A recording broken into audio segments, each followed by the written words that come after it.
আসসালামু আলাইকুম। আপনারাও চাইলে ঘরে বসে এরকম মজাদার মুচমুচে রসপান পিঠা বানিয়ে ফেলতে পারবেন। তাহলে চলুন শুরু করি। আমি এখানে নিয়ে নিচ্ছি ১.৫ কাপ পরিমাণ ময়দা,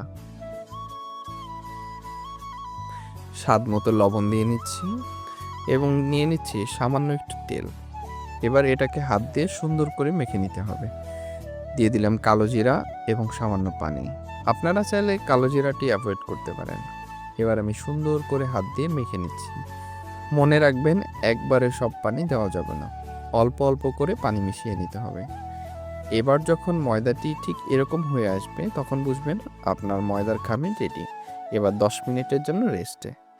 10 মিনিট পরে দেখবেন কত সুন্দর চমৎকার সফট হয়ে গেছে আপনার ময়দাটি।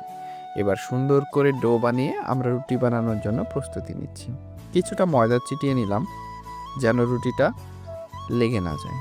এবার সুন্দর করে রুটিটা বেলে নিতে হবে। মনে রাখবেন, খুব বেশি পাতলাও না, আবার খুব বেশি মোটাও না, এরকম টাইপের রুটি বেলতে হবে। এবার চিনি এবং নারকেল নিয়ে নিচ্ছি।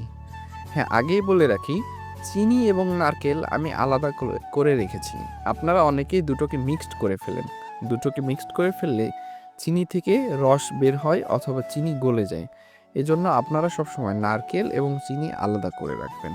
দেওয়ার আগে দুইটা অল্প অল্প করে নিয়ে মিশিয়ে এভাবে সুন্দর করে দিয়ে একটি ভাঁজ দিয়ে তারপরে কেটে নেবেন।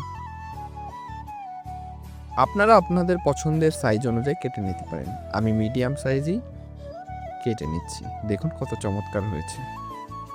আপনারা চুলায় ইতিমধ্যেই চেষ্টা করবেন হালকা আঁচে তেল গরম করে রাখতে, কারণ এই পিঠাটি আপনারা এভাবে কেটে নেওয়ার পরে এবং নারকেল চিনি মিক্সড হওয়ার পরে বেশিক্ষণ রেখে দেওয়া যায় না, তাহলে চিনি গলে গিয়ে পিঠার মুখ ফেটে যেতে পারে। তাই আপনারা চেষ্টা করবেন পিঠা কাটার সাথে সাথেই ভেজে নেওয়ার জন্য। তো আমি পিঠা কেটে নিচ্ছি। তো চলুন এখন ভাজার প্রসেসে যাই।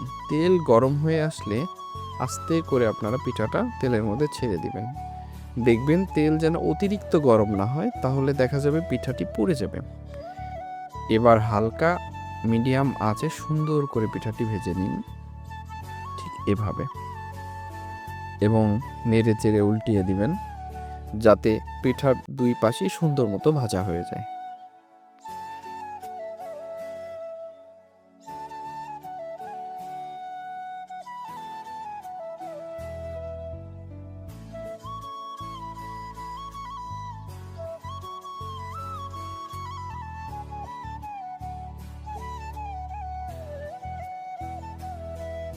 ভাজতে ভাজতে যখন এরকম কালার চলে আসবে তখন বুঝবেন আপনার পিঠাটি নামানোর জন্য রেডি।